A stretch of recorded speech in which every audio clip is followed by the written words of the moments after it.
విద్యుత్ కొనుగోలుపై justice Narasimha Reddy commission నోటీసులకు వివరణ ఇచ్చారు. మాజీ సీఎం కేసీఆర్ కేవలం రాజకీయ దురుద్దేశంతోనే కమిషన్ ఏర్పాటు చేశారని ఆరోపించారు. ఈఆర్సీ నిర్ణయాలపై కమిషన్ వేయొద్దని ప్రభుత్వానికి తెలియదా అని ప్రశ్నించారు. కమిషన్ చీఫ్ నరసింహారెడ్డి నిబంధనలు ఉల్లంఘిస్తున్నారని అన్నారు. రాష్ట్రం ఏర్పడినప్పుడు ఉన్న క్లిష్ట పరిస్థితుల్లో కొన్ని అసాధారణ నిర్ణయాలు తీసుకున్నామని చెప్పారు కేసీఆర్. రాష్ట్రంలో అరాచక పాలన కొనసాగుతోందని ఆరోపించారు మాజీ మంత్రి జగదీష్ రెడ్డి.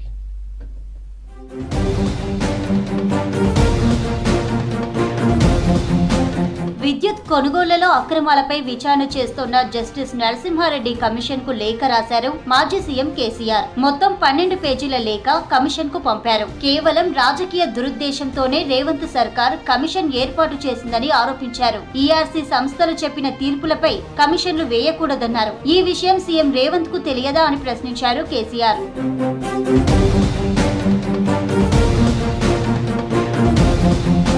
తెలంగాణ రాష్ట్రం వచ్చే నాటికి విద్యుత్ రంగం సంక్షోభంలో ఉందన్నారు కేసీఆర్. సంస్కరణలతో రాష్ట్రంలో కరెంటు ఉత్పత్తిని మెరుగుపరిచామని, తలసరి వినియోగం పెరిగిందని చెప్పారు. గతంలో గ్రామాలతో పాటు పట్టణాలు, హైదరాబాద్ లో కరెంటు కోతలుండేవన్నారు. రైతులు, కార్మికులు, సామాన్యులు అందరూ ఇబ్బంది పడేవారన్నారు కేసీఆర్. అసాధారణ పరిస్థితుల్లో కొన్ని అసాధారణ నిర్ణయాలు తీసుకుని సంక్షోభం నుంచి గట్టెక్కామని చెప్పారు.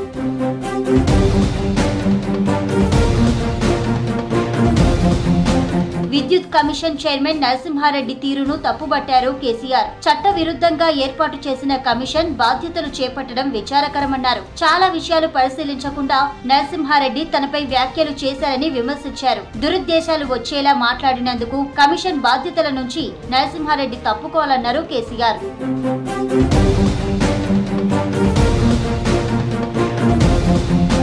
రాజరిక పాలనలో లేని అరాచకం రాష్ట్రంలో కొనసాగుతుందన్నారు మాజీ మంత్రి బీఆర్ఎస్ ఎమ్మెల్యే జగదీష్ రెడ్డి. మంచి చేస్తారని ప్రజలు కాంగ్రెస్ కు అధికారం ఇస్తే దాడులు, దౌర్జన్యాలు చేస్తున్నారని మండిపడ్డారు. ఉద్యోగులు, వ్యాపారులు, డాక్టర్లతో పాటు అందరిపై దాడులు చేస్తున్నారని ఆరోపించారు. సూర్యాపేటలో బీఆర్ఎస్ నేత హోటల్ కూల్చేయడంపై ఆగ్రహం వ్యక్తం చేశారు జగదీష్ రెడ్డి. నిబంధనలకు విరుద్ధంగా కూల్చివేతలకు పాల్పడిన అధికారులపై కలెక్టర్ కు ఫిర్యాదు చేస్తామన్నారు.